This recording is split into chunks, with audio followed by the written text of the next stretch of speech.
مجھے پہلی بات تو یہ دماغ سے نکال دو کہ جس کے پاس بہت دولت ہے، بہت خوشیاں ہیں، چاہے وہ دولت یا اس کی سیٹنگ کامیاب ہو گئی، آپ کی والی سے اس کی ہو گئی، یہ بھی تو ہوتا ہے نا، تو یہ دماغ سے نکال دو کہ وہ بہت خوش قسمت ہے. یہ آپ کی بہت بڑی بھول ہے. خوش قسمتی کا اس سے قطعاً کوئی تعلق نہیں، کوئی تعلق نہیں. قارون سے پھر تو زیادہ خوش قسمت کوئی تھا ہی نہیں.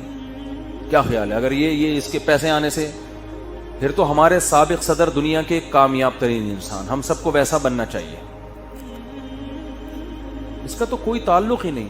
پھر اس کا مطلب یہ ہوا کہ فرعون بہت خوش قسمت تھا اور موسیٰ معاذ اللہ بہت بدقسمت تھے، کیونکہ فرعون تو موسیٰ علیہ السلام کو یہی تانے دیتا تھا کہ ان کے پاس تو نہ سونے کے کنگن، نہ ان کے پاس باغات ہیں، نہ ان کے پاس پراپرٹی ہے، نہ ان کے پاس محلات ہیں، کھانے پینے کے تو یہ محتاج ہیں. بے روزگاری کیا 10 سال بکریاں چرائی ہیں. آج کا کوئی بے روزگار بکریاں تھوڑی چرا رہا ہے جو وہ خودکشیوں کی طرف جا رہا ہے. 10 سال موسیٰ کلیم اللہ، اس وقت موسیٰ علیہ السلام سے بڑا روئے زمین پر کوئی شخص نہیں تھا، اللہ کو انتہائی محبوب، مگر کام کیا کر رہے ہیں؟ بکریاں لے کے صبح صبح ریوڑنے کے نکلتے ہیں، پہاڑوں میں جاتے، شام کو واپس، اور اپنا کوئی ذاتی گھر نہیں، سسرال میں رہ رہے ہیں. ایک روم دیا ہوا ہوگا انہوں نے کہ بھئی یہ بکریاں چرانے کے لیے ہم نے ان کو رکھا ہوا ہے، کیونکہ جن بزرگ کے گھر رہتے تھے ان کا بیٹا نہیں تھا نا کوئی، تو ملازم رکھنا، بطور ملازمت کے رہے ہیں. نہیں آ رہی میرا خیال ہے بات؟ اور بکریاں چرانا آسان نہیں ہے، ہم سے پوچھو. 3-4 بکریاں ہم نے رکھی ہوئی ہیں، وہ جو جس کو کوئی غم نہ ہو بکریاں پال لے.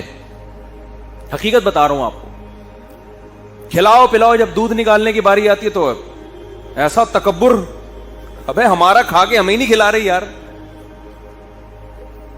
میں نے ایک دفعہ بکری کا دودھ نکالا بڑی محنت سے نا، پوری جب بالٹی بہت دودھ جمع ہو گیا تھا، بالٹی بھری ہے، جیسے ہی میں اٹھنے لگا بکری نے ٹانگ اس کے اندر پوری لے بھائی. ہم نے کہا اب تم ہی پی لو بھائی. 10 سال کیا کام کیا ہے؟ اپنے ماں باپ سے دور، اپنے بہن بھائیوں سے دور، مدین میں بے روزگار. ایک روزگار ملا ہے اور وہ بھی کتنا ٹف. اور موسیٰ کی پرسنالٹی دیکھو، یہ وہ ہے جس کے ذریعے اللہ مصر میں انقلاب لے کر آئے گا، اور جس کا ذکر آسمانی کتاب قرآن میں سب سے زیادہ کرے گا، نام لے کے. قرآن میں جتنا موسیٰ کا نام استعمال ہوا اتنا کسی کا نام استعمال نہیں ہوا. کام کیا ہو رہا ہے؟ بکریاں چرا رہے ہیں. تبھی جو سودی بینک میں جاب کرتے ہیں نا، ہمارے حضرت سے ایک صاحب نے پوچھا کہ یہ سودی بینک میں جاب چھوڑ دیں تو اتنے لوگ کیا کریں گے؟ کیا فرمائے؟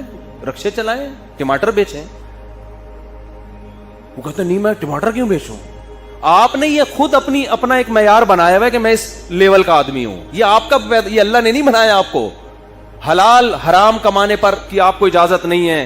بے شک آپ کو رکشہ چلانا پڑے، بے شک آپ کو گول گپے بیچنا پڑے، بے شک آپ کو ٹماٹر بیچنا پڑے. یہ آپ کی اپنی تھنکنگ ہے کہ ٹماٹر بیچنے والا ناکام اور دنیا کا پست ترین انسان. یہ آپ کا خود ساختہ نظریہ ہے. اللہ کی نظر میں یہ نظریہ قابل قبول نہیں ہے.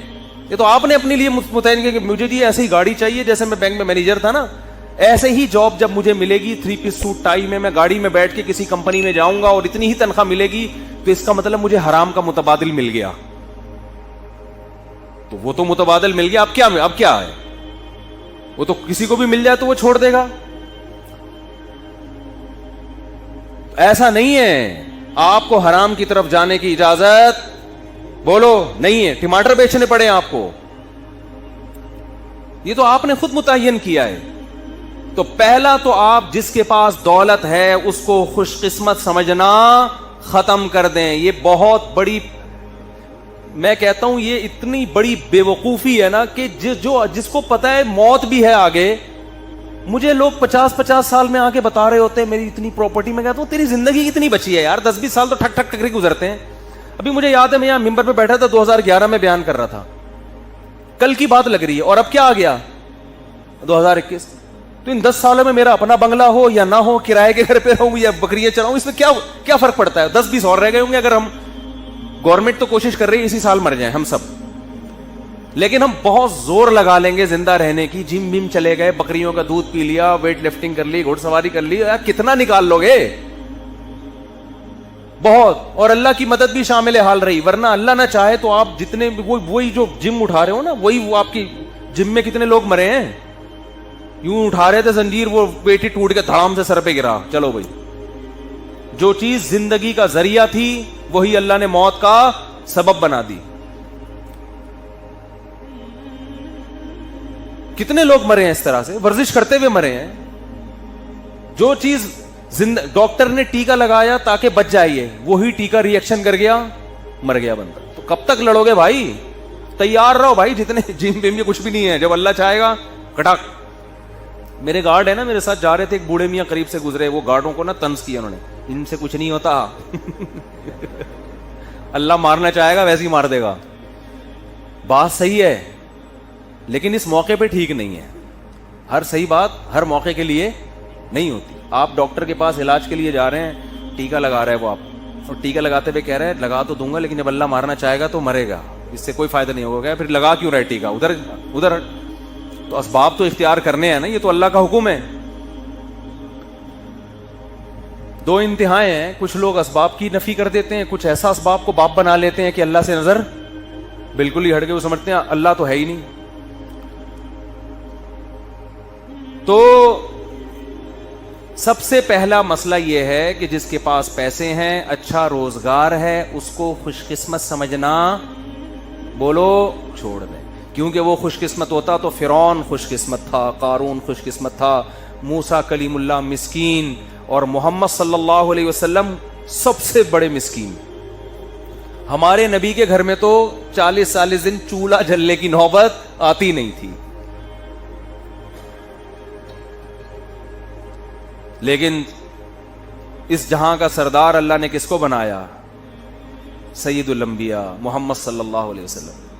تو خواہشات کی تکمیل ہو جانا یہ بالکل بھی اس کی علامت نہیں ہے کہ آپ کیا ہیں, خوش قسمت.